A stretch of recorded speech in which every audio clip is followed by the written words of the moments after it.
Good morning. Good morning, Roe Fellowship. It's so good to be here with you this morning. Shabbat Shalom. So happy to have all of you with us.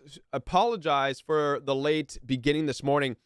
We had some crazy weather last night all throughout the Midwest. I think everywhere from Tennessee all the way up through St. Louis, Missouri, where I live. We had tornadoes just come out of nowhere. They were just popping up left and right. And very interesting thing to experience. How many of you have heard of the saying that there's a calm before the storm? Have you heard of that? Well, I experienced that last night, and it was very eerie because where I live in the Midwest, in the middle of, in the west part of St. Louis, the sirens were going off, tornado sirens were going off, and everybody was getting their phone alerts. The phones were going off saying tornado warnings, take shelter, take shelter. And I walked outside and it was still. Like there was no rain. There was not even a breeze. Like it was just still. And I mean, obviously we couldn't see any stars. The sky was covered in dark clouds. So you just couldn't see anything. Couldn't hear anything except just the sirens. And so I was like, this is really weird. It is so still outside. There's not a single raindrop. And I mean, it's almost as like all the air in the area was being sucked out. And so anyways, we were safe. The tornadoes didn't hit where we are. They traveled up the highway a bit and ended up in northern St. Louis. There was some damage done to some warehouses in northern St. Louis, and that's typically where tornadoes always hit out here in the Midwest. It's always in the south or it's northeast.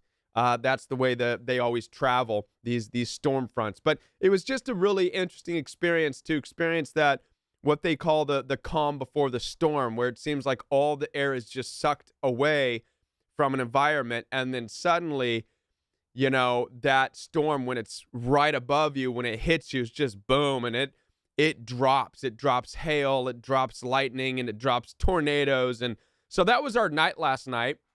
So my apologies for starting late. I was getting some stuff together. I cleared out my little studio area here just in case.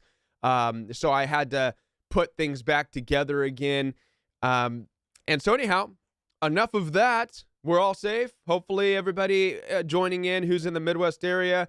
Hopefully you all were okay last night. I know that storms, like I said, it just kind of came out of nowhere and it was dropping in all different parts of the Midwest. With that, let's go ahead and get started. Welcome everybody, and Shabbat Shalom.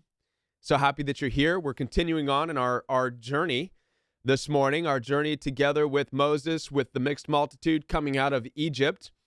And today what we're going to be talking about is, once again, the people's and our own grumbling, so to speak. What is grumbling? Grumbling when we are out of toxic relationships. And that's what we're going to talk about, is how we can see the grumbling, the moaning, the groaning, the life's not fair, the what are we going to do, the how are we going to survive, all this stuff coming out of toxic relationships, which oftentimes causes us to look back, grab onto the toxicity, desire the toxicity, and it's not good.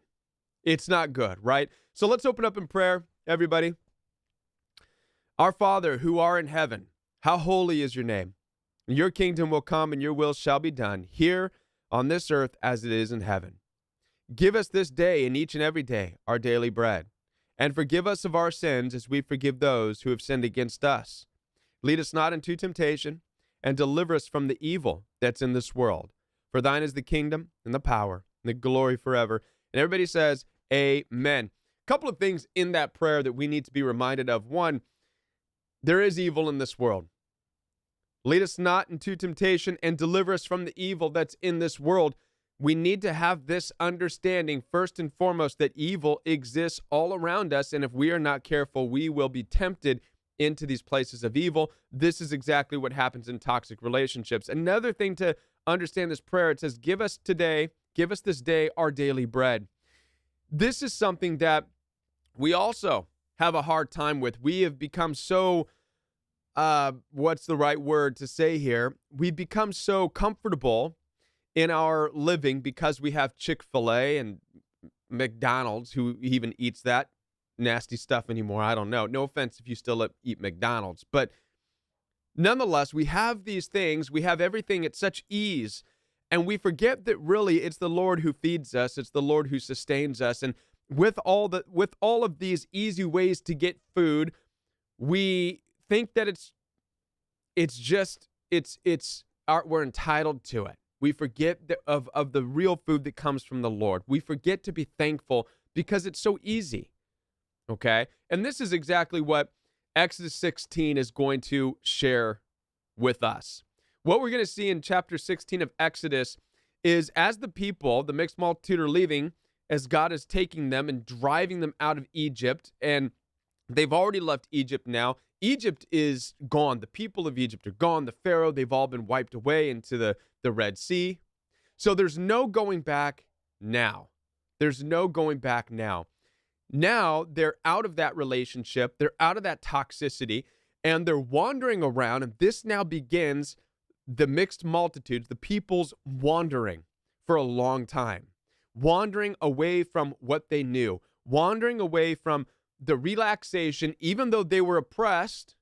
And as we've talked about in the earlier chapters, you can be in an oppressive relationship. You can be in an abusive, toxic relationship, but at the same time, finding some kind of comfort in that relationship, whether it be money, a house, whatever the case may be.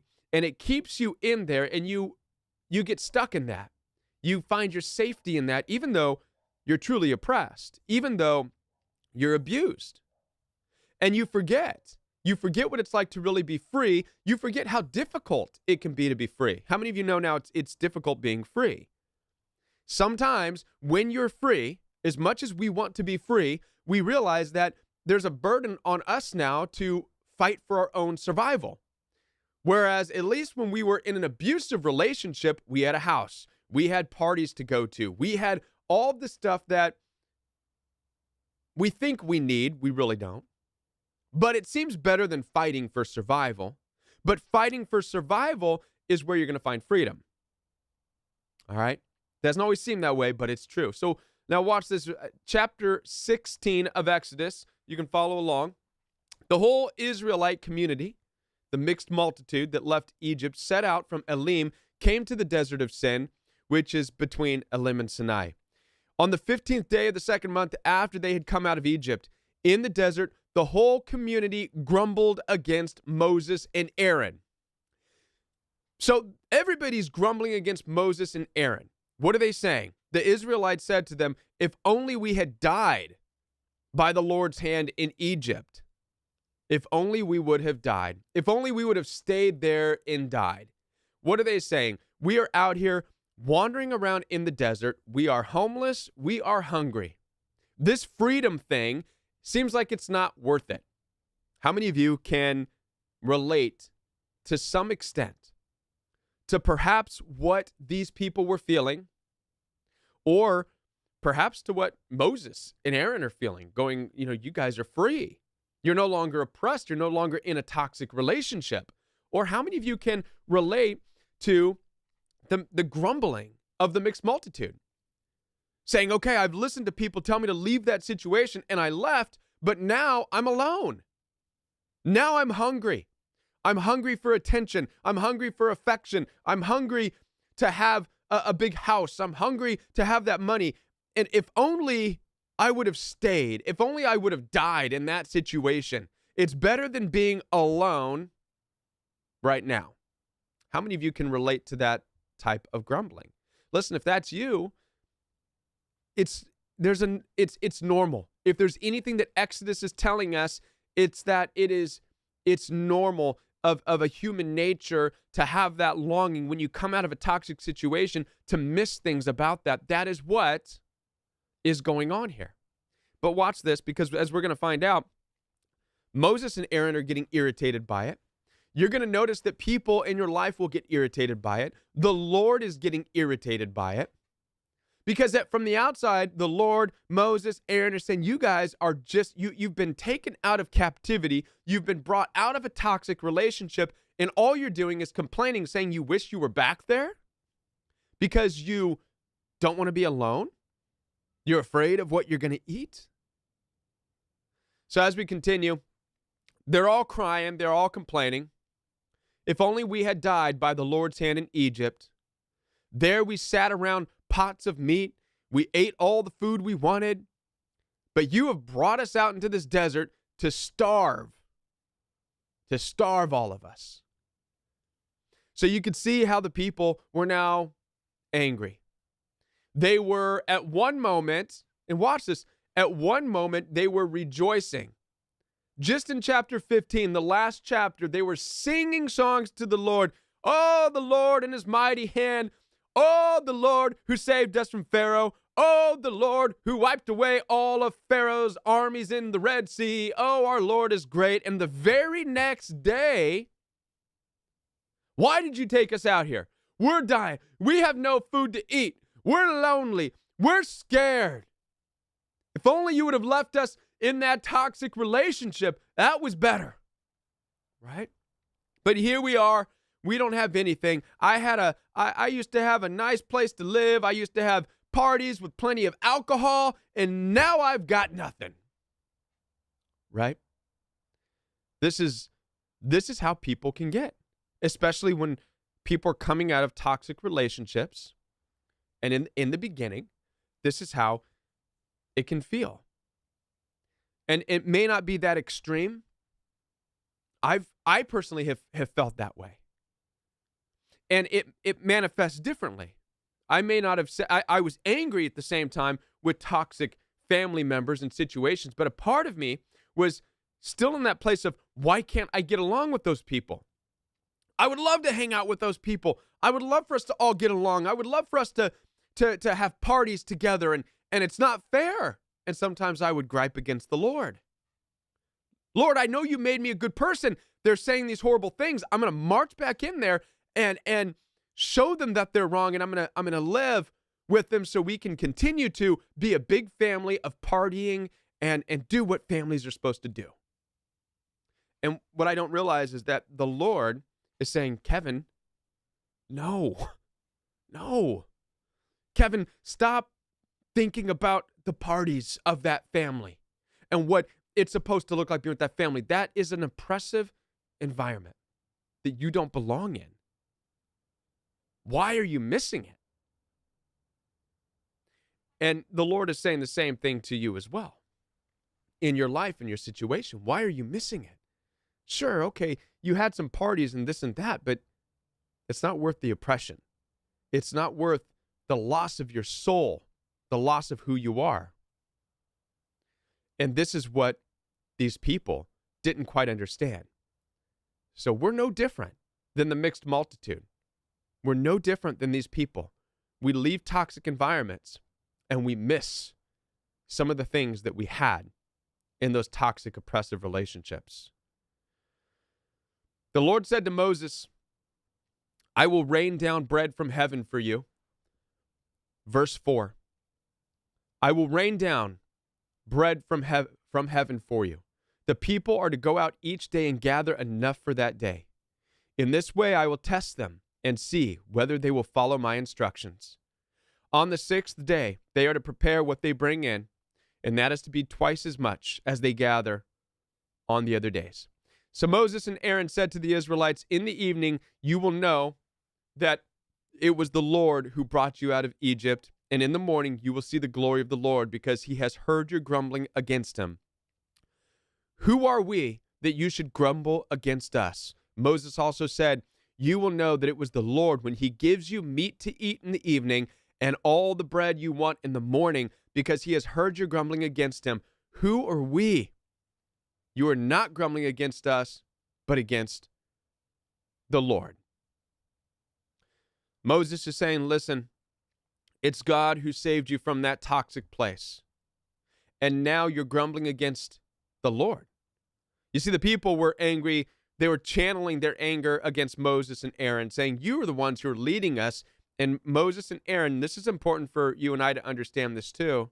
Moses and Aaron are saying, no, no, no, you're mad at the Lord because the Lord pulled you out of that relationship. The Lord is the one who allowed that oppression to take place so that you would seek him. Listen, the Lord is the responsible one for saving you from a toxic relationship.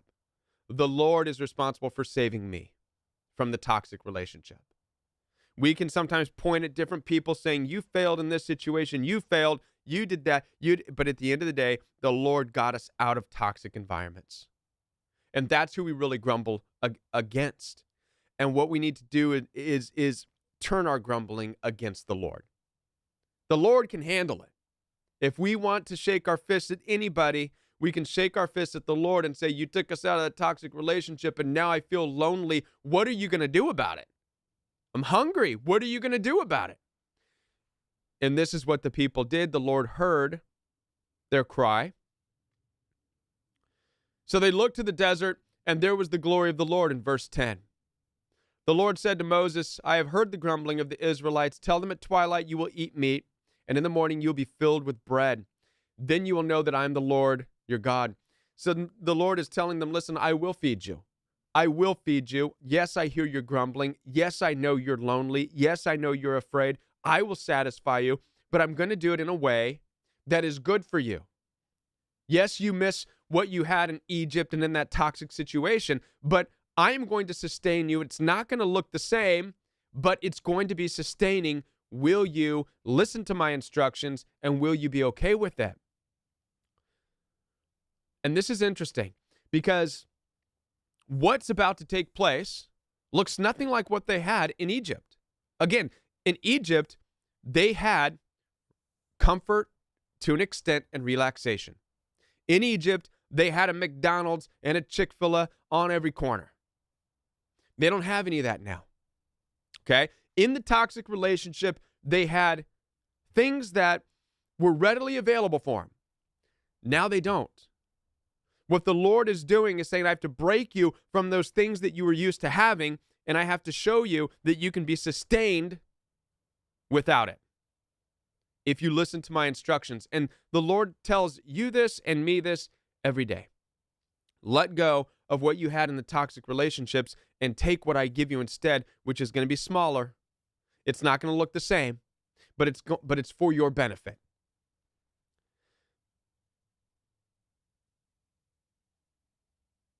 That evening, in verse 13, that evening quail came and covered the camp.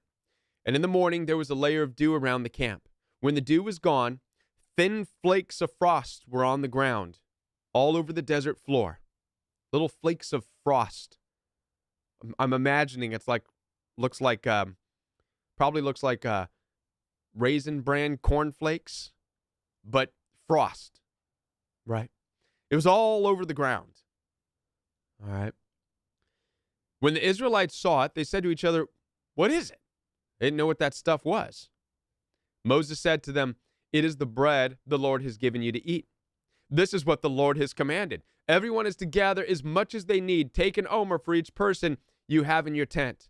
And the Israelites did as they were told. They gathered much, some little. When they measured it by the omer, the one who gathered much did not have too much. The one who gathered little did not have too little. Everyone gathered just as much as they needed. And then Moses said to them, no one is to keep any of it until morning. So they're out there gathering these little flakes off of the ground, not knowing what it was. And again, this was their food. This is the bread that the Lord had provided. Obviously, it looked nothing like what they were able to eat in Egypt.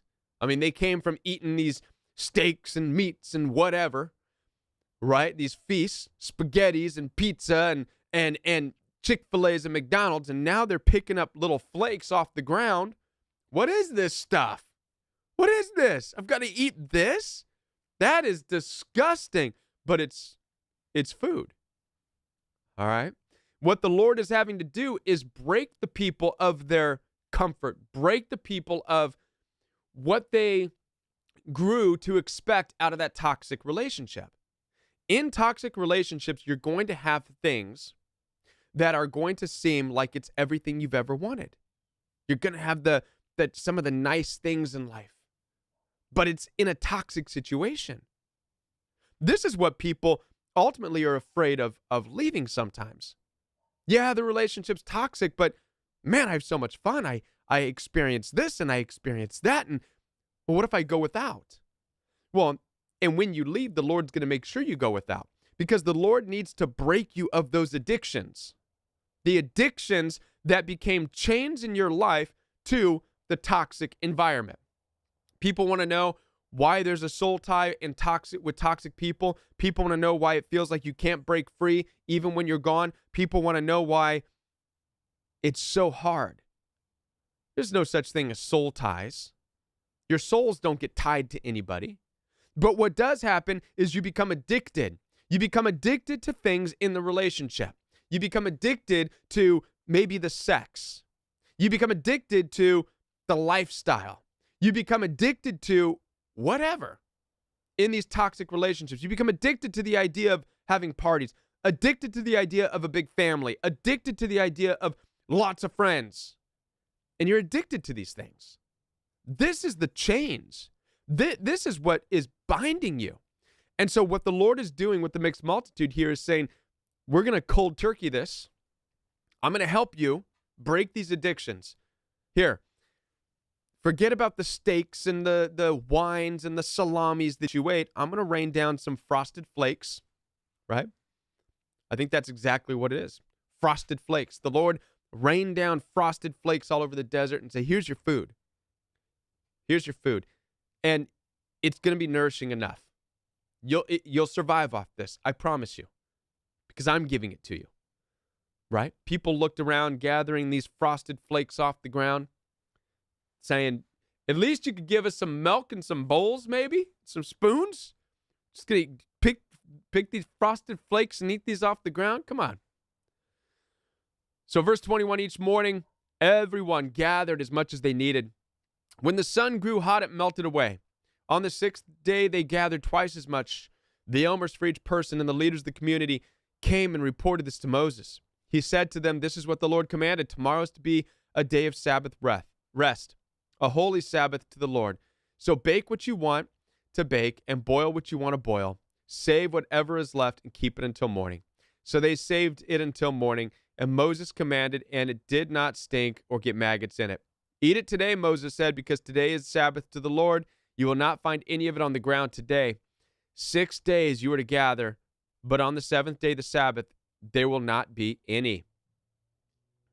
This is interesting. Nevertheless, some of the people went out on the seventh day to gather it, but they found none. The Lord said to Moses, how long will you refuse to keep my commandments and my instructions? So what we're seeing here is a battle between the Lord and the people. What the Lord was also doing in this is giving very specific instructions.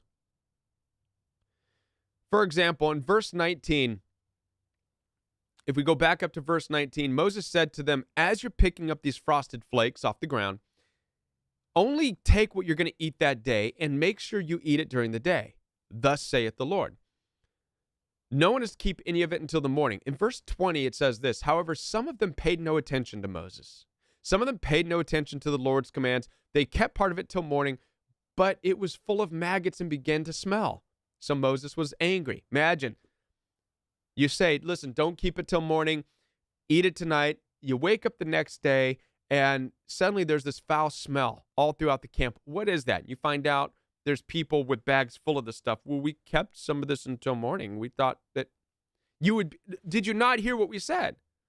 Don't keep it till morning. Only take what you're going to eat and eat it and get rid of it. But a lot of people put it in their bags. Ooh, I'm going to put some Frosted Flakes in my bags for tomorrow. So one of the things that we see here also is that the Lord is not only breaking these people of the chains of addictions of that they had in the oppressive environment, but he's trying to instill in them instructions. He's trying to instill discipline back into their lives. The Lord is saying, I want to test you because you've got to be able to follow instructions. You've got to be disciplined. This is something that we struggle with. We don't like to be disciplined. We don't like to follow instructions, especially when we are in toxic relationships. But watch this. When you're in a toxic relationship, you fall into a place of no instructions. Toxic relationships, being with narcissistic people, is living a life doing whatever the hell you want to do. Is it not? That's what narcissists do. And whether or not we want to acknowledge it, when we are in these toxic situations, we fall into that trap. We start doing whatever we want to do too. We take a little bit of that with us. And part of breaking that addiction is the Lord saying, you've got to get back to being able to follow instructions as to what's right. You've got to be able to follow what the Lord is saying. Yes, you came out of an environment where you did whatever you wanted to do. You and that narcissistic person, you guys did all kinds of crazy stuff. You broke all kinds of rules. You broke rules even in your own heart. You broke your own moral codes. You went against your own values. You did things that you used to say you would never do in that relationship. We've got to break that. Now that you are let out of that, you got to get back into this place where we're going to start at the basics. You're going to listen to what the Lord is telling you, even when it comes down to what you eat. This is what's going on here. The Lord, now that He's saved His people, has to recondition them. You're no longer part of that toxic world. Now you need to be retaught, retrained like babies, reconditioned. And a lot of us experience this. A lot of us, when we get out of toxic relationships, we are like babies again, where the Lord needs to meet us and say, okay, now that you've experienced that toxic relationship, that you threw yourself in, you went against your own values, you went against your own morals, and you justified all of it, saying, well, I was lonely, well, I was this, the Lord says, doesn't matter. Now that I've got you back, we're going back to the basics. We're going back to square one. We're going back to just listen. Pay attention. Pay attention, people. This is what you're going to do. You're going to pick this food up and you're going to eat it today. Don't save it for tomorrow. Eat it today. For tomorrow, it's going to turn into rot and smell. So don't do that. And what do we see here? We see that people still struggle to listen. They still have the toxicity, the toxic mindset from the toxic environment of, I could do whatever I want. I could die, whatever. Oh, nothing's going to happen. I'll take some of these cornflakes. I'll put them in my pocket for tomorrow. Right? This is what the Lord and this is what Moses and Aaron were up against. And so as the story continues on, the people of Israel called out for bread, manna. And here's what it tasted like, by the way. It was white like coriander seed, tasted like wafers made with honey. Moses said, this is what the Lord has commanded. Take an omer of manna, keep it for the generations to come so they can see the bread I gave you to eat in the wilderness when I brought you out of Egypt. Take a jar, put an omer of manna in it, then place it before the Lord to be kept for the generations to come. As the Lord commanded Moses, Aaron put the manna in the tablets of the covenant law so that it might be preserved. The Israelites ate manna for 40 years until they came to a land that was settled. They ate manna until they reached the border of Canaan. And that is the story as we are continuing on in the journey. 40 years. 40 years. 40 years is a long time of wandering around in a desert. 40 years is a long time. People often ask, how long does it take to heal from toxic relationships? How long does it take to get to a new destination? Well, if you are the mixed multitude in the Israeli people, it took 40 years. Why did it take 40 years? That's how long it took for the Lord to recondition, to re-raise, to re-instruct, to break the chains of the people from the toxic environment of Egypt. Now, why did it take 40 years? Keep in mind that the people who came out of Egypt were born, raised in that environment, and that's why it took so long. That's all they knew. The Lord had to reteach them, had to reinstill values and principles and godliness and all that stuff. The good news is that many of you were not born and raised in toxic environments. Some of you were, but not all of you. Some of you were touched by it in outside relationships. So will it take 40 years? Probably not. But it's going to take some time as the Lord strips you away of the addictions and the chains that you became accustomed to, and is reinstilling in you and reinstructing you. And this is the same he's doing with me, giving new instructions. And we will spend the rest of our lives here on earth probably going through this retraining process by the Lord. And it's going to be difficult. It's going to be challenging as we let go of the things we thought we needed in life. It's going to be difficult. It's going to be challenging. Many of us are going to want to run back to the toxicity. Many of us are going to long to go back to Egypt, where there was oppression. And these are the people that get stuck. It's the people who start following Moses and Aaron, but stop and say, no, it was better in Egypt. People want to know why some people can't heal from narcissistic abuse and toxic relationships, because it's the people who get stuck in this place that we're reading about in Exodus. They keep looking back. Like the wife of Lot, when the Lord told them to leave Sodom and Gomorrah, when the angels of the Lord said, follow us, get out of Sodom and Gomorrah, and don't look back, the wife of Lot looked back and she turned to a pillar of salt. She froze right there. When you look back at toxic relationships, you freeze. When the grumbling and the complaining is so much because all you can think of is, I had food, I had this, I had a lifestyle of fun, I was able to do whatever I wanted to do. You freeze in that moment because the Lord is saying, no, you don't need that. You freeze. This is why it took 40 years. So the more you freeze in this journey of healing, the longer it takes for the Lord to recondition you. For those of you who are still struggling and it's hurting in your journey, know that it's at some point you surrender. Surrender to the Lord. Surrender your desires and your hopes. Surrender it. Take the manna. Take the frosted flakes that God is putting on the ground in front of you. Eat it and give thanks. It may not be the steak you had in that relationship, but it's the Lord sustaining you. Eat it.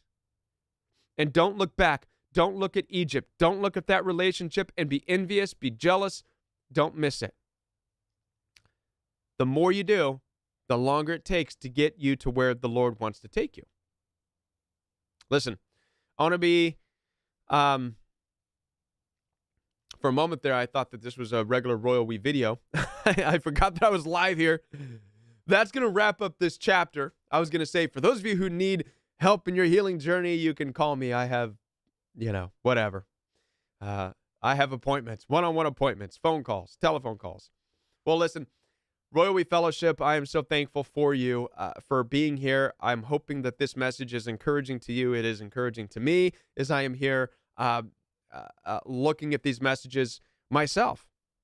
And I just pray blessings over you. Those of you who are struggling right now, who are coming out of toxic relationships, I pray that you would just be steadfast and just find peace in the discomfort of leaving everything that you thought you wanted in life. Find peace, find comfort in the manna, the frosted flakes that God puts on the ground before you. It's not going to seem like much. It's not going to be the big meals you were used to. But it's what the Lord has given you. So eat this in life for now, on your healing journey, while the Lord is breaking the chains of addiction that you formed in that relationship. With that, I want to thank all of you for being here. For those of you who would like to help the Royal We Fellowship, you are more than welcome to. You are welcome to give and to donate. It's not required, but inspired. For those of you who are inspired to help the Royal We Fellowship grow and continue, there is a donation link through PayPal. It should be in the description box below this video or on the channel. You can find that. Again, it's not required, but if you are inspired to help, to see the Royal We Fellowship grow, your thoughts and your prayers are still needed with the Royal We Fellowship, as I am still praying and thinking of just where the Lord wants to use the Royal We Fellowship. Should it go on and maybe open doors somewhere physically in a physical location while still doing online things? These are things that I am thinking about, and big steps. Sometimes I just don't know if I'm disciplined enough to handle all that. I don't know. I want to know what the Lord wants to do with Royal We Fellowship, but I'm thankful for all of you. You are the Royal We Fellowship, by the way. You are. So your prayers, your encouragement, your emails, your notes to me, your things of your insights as to what could be better, please do not hesitate. Listen, you are Royal We Fellowship, each and every one of you. This is your community. So please, by all means, send messages. What would help you? What could be better? What could be beneficial? All that stuff, right? I'm glad that you're here. And yeah. So thank you all. Thank you all. Have a blessed weekend, everybody. Shabbat shalom. I will have more videos on the Royal We throughout the week. And keep praying for the Royal We as well. All right? Blessings, everybody. Have a great weekend. Shabbat shalom, and blessings to you throughout the week. All right. Bye, everybody.